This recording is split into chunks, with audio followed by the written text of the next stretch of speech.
that I jammed, and now it's saying reconnected. Testing.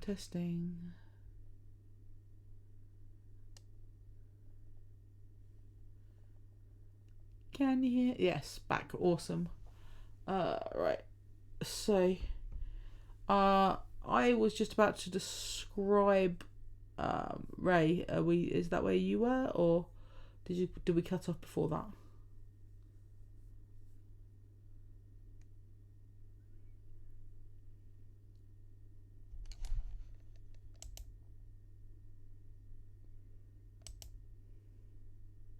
Websites. Okay.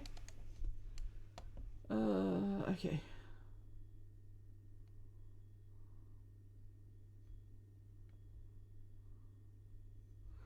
Back in his room, he set up his laptop and got to work.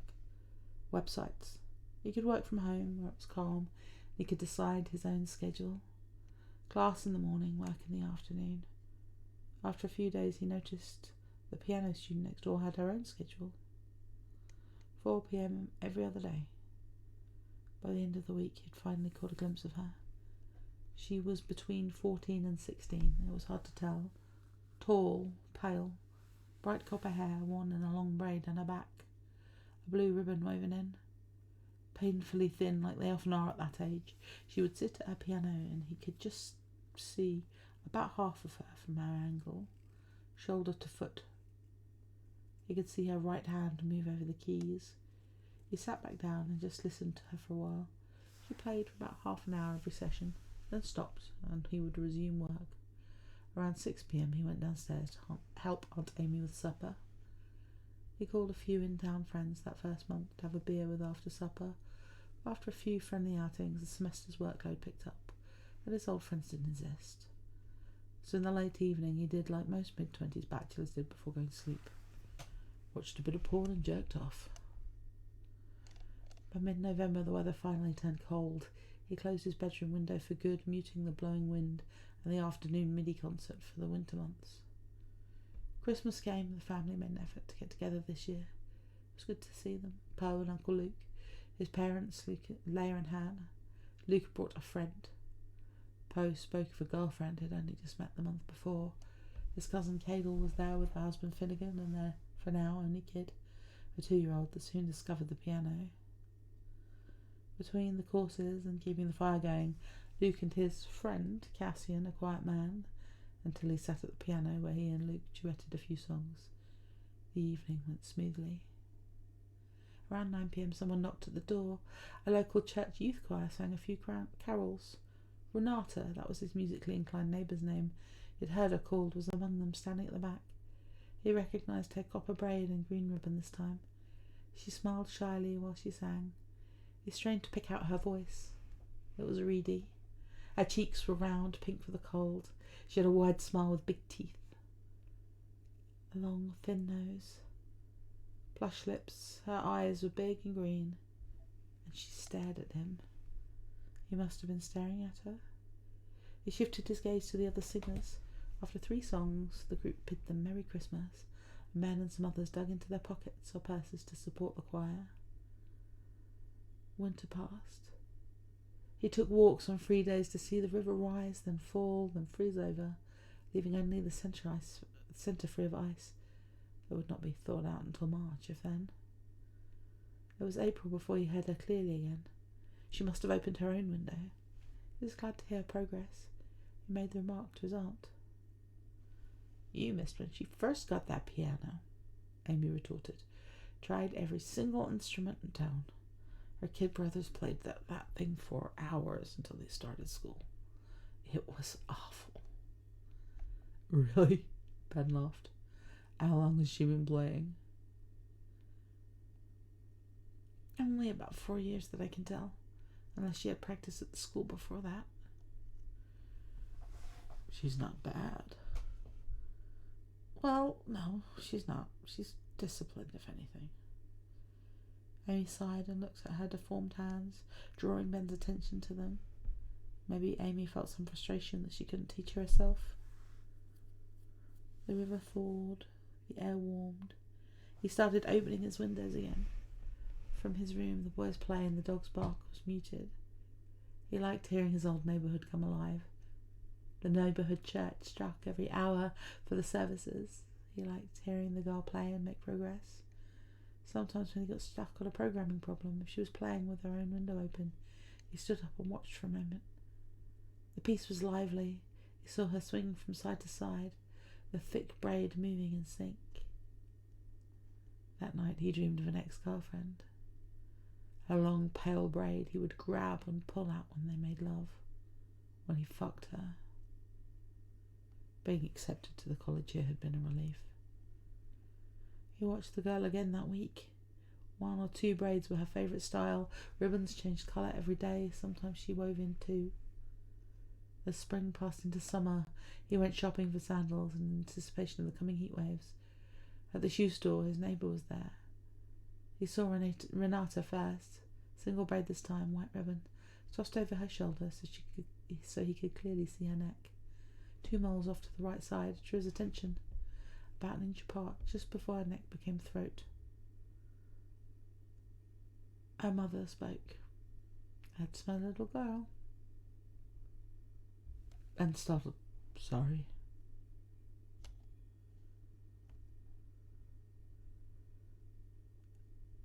"I said, there's my little girl." She was serious. Ben turned to the woman. Blonde, late 30s, new jeans and an old t-shirt, a bit tight. He remembered that she neglected her garden, 3 kids. He said, "I thought so. She's improved over the year." The woman had to crane her neck to frown at him. "Oh, you mean the music?" She relaxed. "By the way, my name's Krista." "Benjamin." He held out his hand. She took it quickly, then dropped it, noticing his big hands. She looked at him again, his height, the breadth of his shoulders, tall and wide, his longish hair that covered his ears. "Well, you grew into that nose," she smiled. "When your family left, you were just a teen. Renata started school the same year."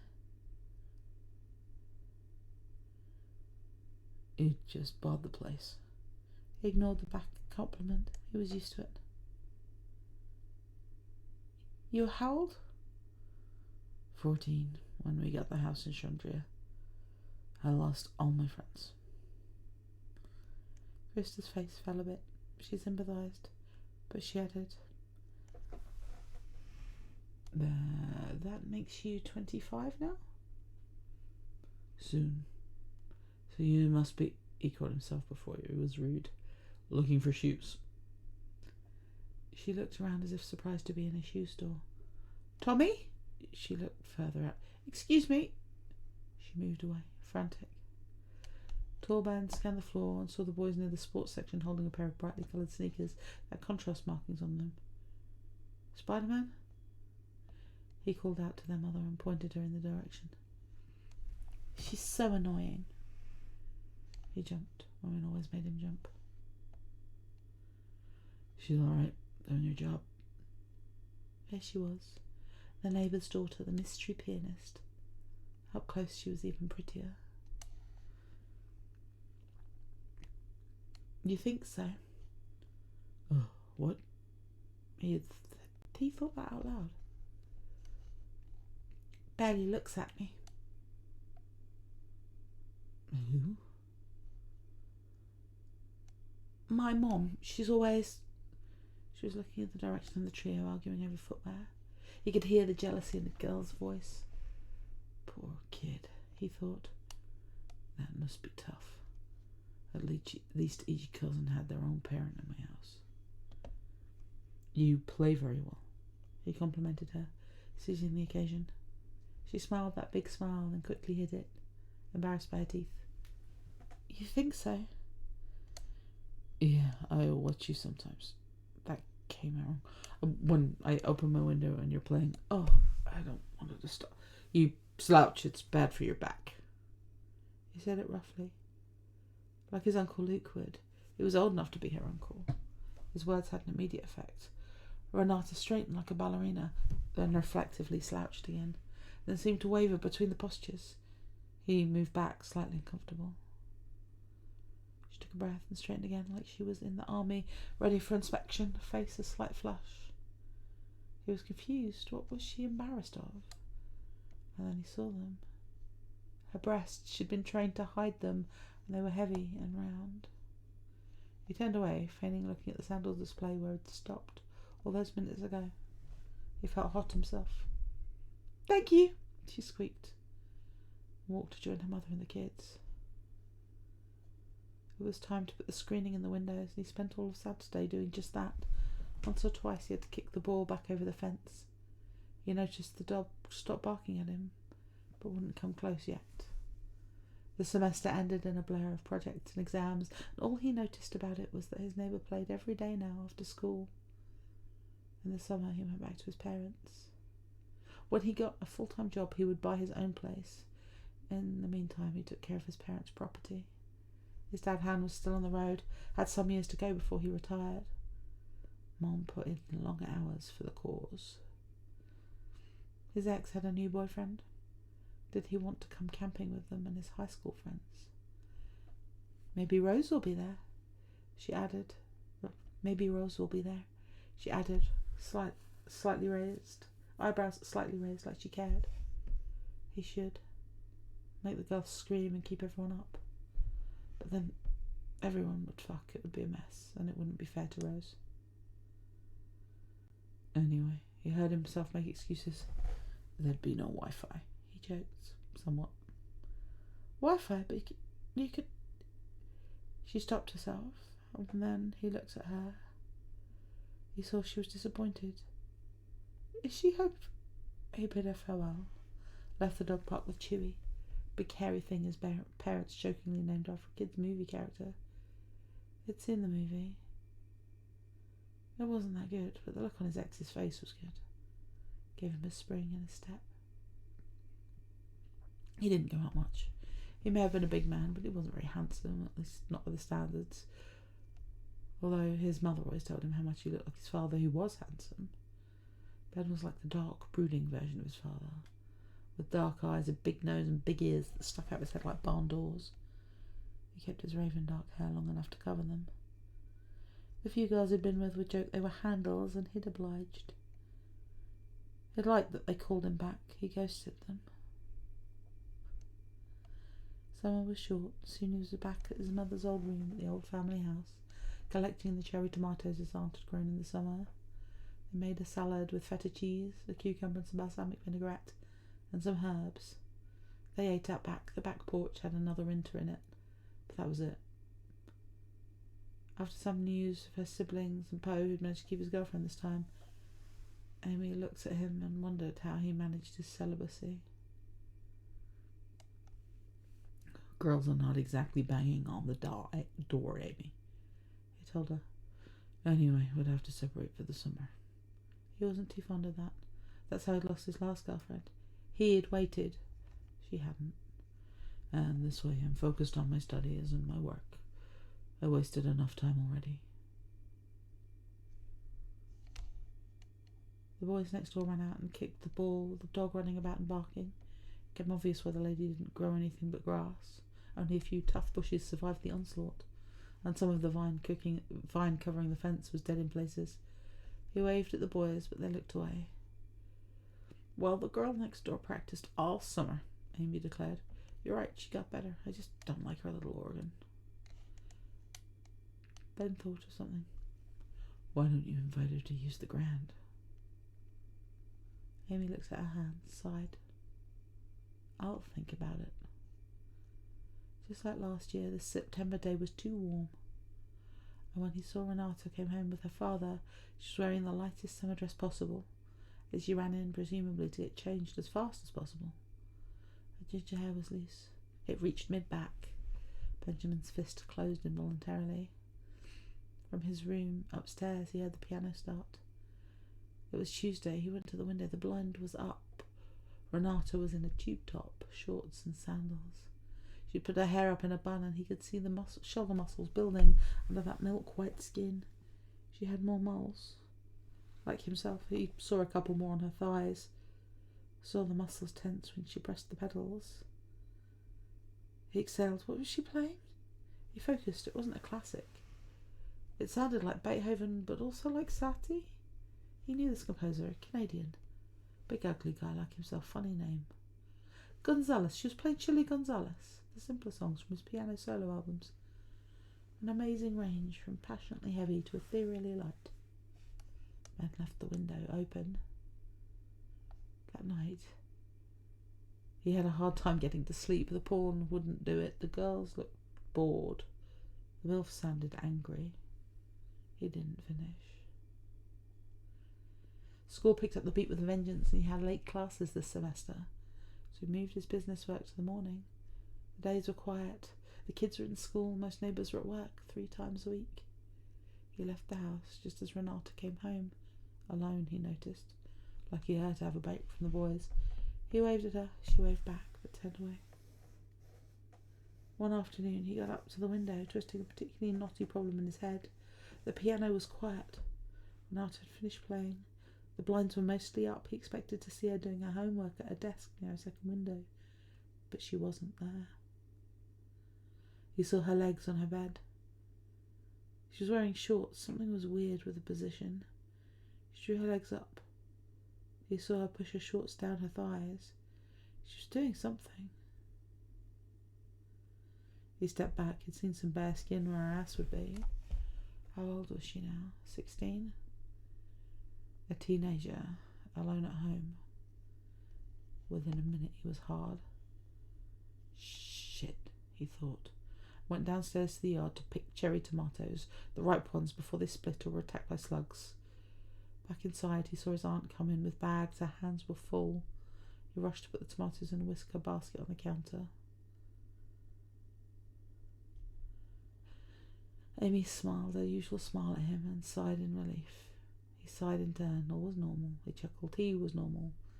He should go out sometime. You should go out sometime, his aunt suggested. Could she tell? Tonight? Tonight, he echoed a bit dumbly. It's Friday, it's still warm. You can walk back if you get too drunk. Go out. I have been stressed. He grinned down at Amy. I guess go out is better than get out. He grabbed his jacket, took off, didn't take the car. There was a little bar on the road that followed the river with a view out back, past the bend. He would go there. It was a good walk, but when he got there, he saw the river was high again. It had rained upstream. He sat on the porch with a few other quiet chaps, facing the river with his beer in his hand. He watched it flow swiftly as the sun lowered on the horizon. The river turned gold. For a minute he thought he saw heaven. A dark cloud passed. Everything was grey again, light silvered with the clouds, until it too died. An old teacher recognised him, asked to sit down with him. An English teacher. He accepted the company. After the customary, "What have you been up to, young man?" was answered with a quick recap. Ben asked, "Retiring soon?" The man shook his head. "I still have a few years to go yet. The kids keep getting younger, though."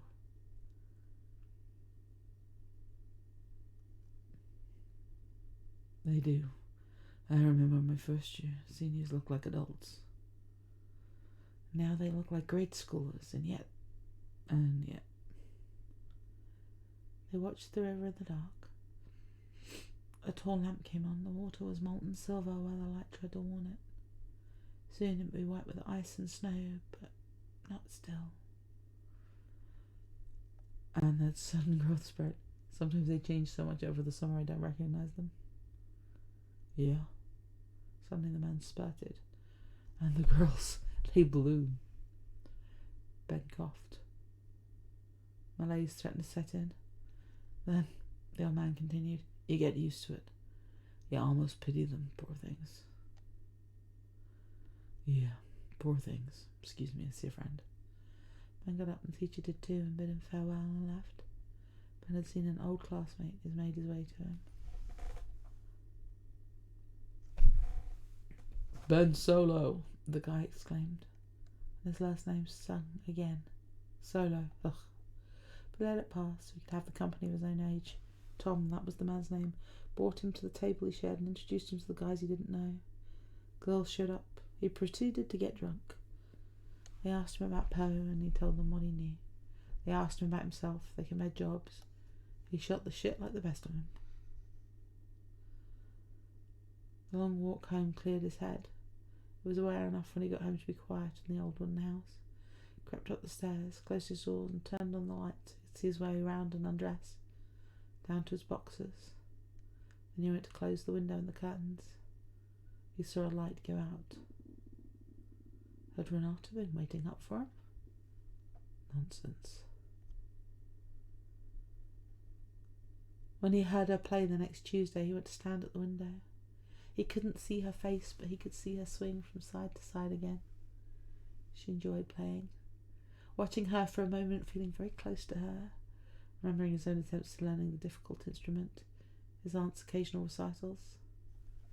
Renata wore jeans and a t-shirt today. Sometimes when it was warmer she wore a dress, pretty things. He saw she was starting to fill in her jeans.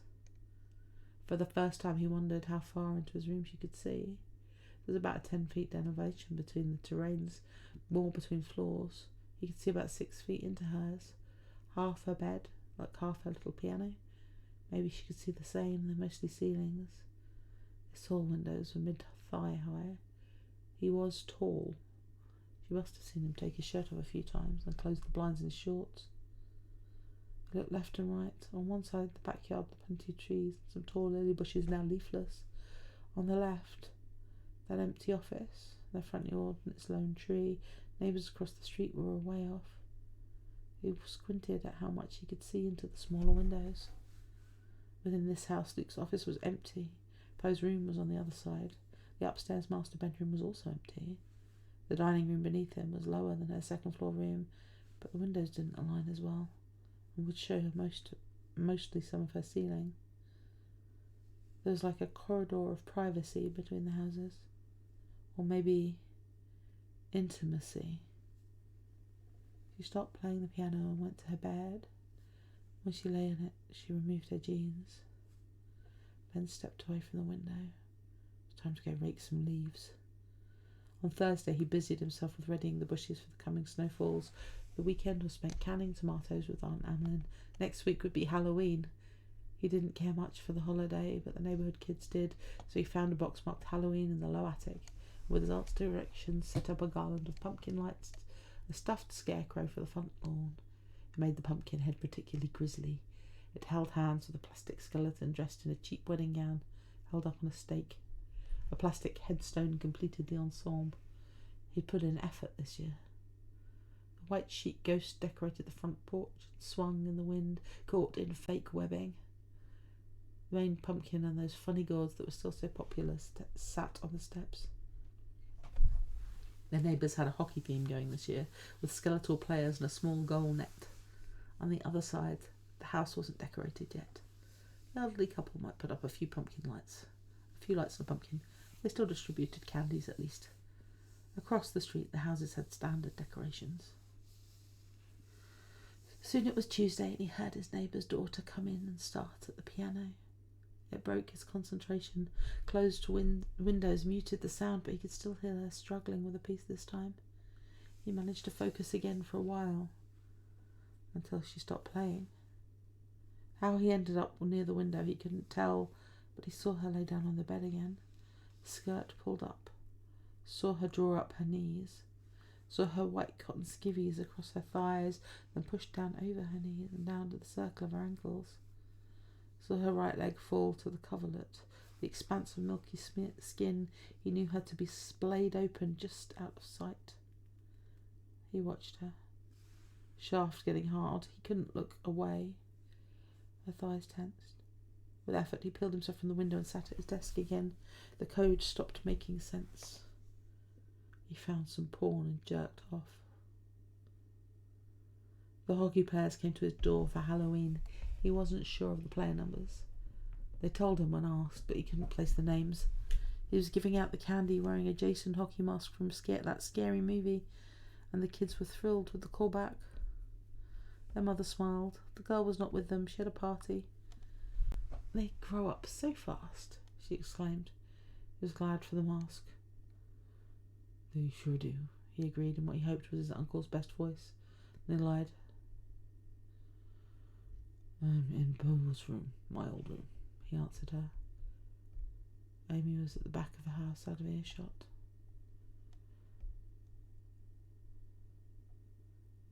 Amy decided he needed plants in his room, and moved the ones from Poe in the other rooms to his. Tea went in the bathroom, where he would at least take care of them. He accepted. They made a perfect screen in front of the window. His resistance was breaking down, and now he had an erection from the moment she started playing to when he masturbated to her silent efforts of finding her own pleasure. He hid behind the plant's numerous leaves, tall enough to still see her in her room, moving back when he finally gave in and pushed down his jeans to take himself in hand. Once he remembered he was in his mother's room. He could go in his cousin's room, his old room, but he stayed in this one. He wasn't doing anything wrong, he told himself. She started it, not closing her blinds. She had a routine after school: piano first, pleasure next, then homework, and it synced up with her. It was like Pavlov's dog. She'd trained him. He went to the bar again, but the cold made staying outside to stare at the river progressively less pleasant. He didn't want to be stuck inside. He spent enough time at the desk as it is. And the other patrons gathered close to the fire pit, told stories about work. But he didn't care to hear them. Just before Christmas, as he was watering his plants, he saw her look up at him. His heart skipped a beat, but he managed a shy smile and wave as if everyone was normal. As if nothing inappropriate was going on. She stared at him, a smile spreading on her face. She touched her arm, then flexed it, pointed at him. He jolted straight up. It took him a minute to understand. He was in a tank top. She wanted him to flex for her. He did. She put her hand to her chest and then to her head like she'd faint. He flexed his pecs at her and she laughed. He felt a little foolish, but he smiled back. Then the interaction was done, and he went out to clean the gutters before the snow fell again and made the task difficult. It was dark much earlier now. The lamplight in her room showed more space. Himself, he stripped closer to the window. It felt good to be appreciated. He worked out at school a little more. He may have an unusual face with character, as they say, but he was tall, and he could build his body to be strong and reasonably attractive. He went to his parents for Christmas. More cousins were coming to the big house, and he wanted to touch base. He jogged with Chewy, visited with friends. He got laid, finally. Made it clear it was just a fling, but ate pussy like a starving man. Back at the old house, he busied himself with housework and coursework and work. He'd helped clean the house before the visitors came, but he helped clean it some more: the low attic, the basement, behind and under the fridge, the stove. The piano tuner came and did his thing. Aunt Amelin watching over him, discussing her selling price, then talking herself out of selling the thing, like she did every year. At the end of January, he watched as Renata turned 17 and took a lover. And that's chapter 1. We'll do chapter 2 on Saturday night. Thank you all very much for coming along. It's been a honour and a privilege, as always. This should be up on YouTube in the next couple of hours, and I will work on figuring out how to rip the audio. So, good night, sweet dreams.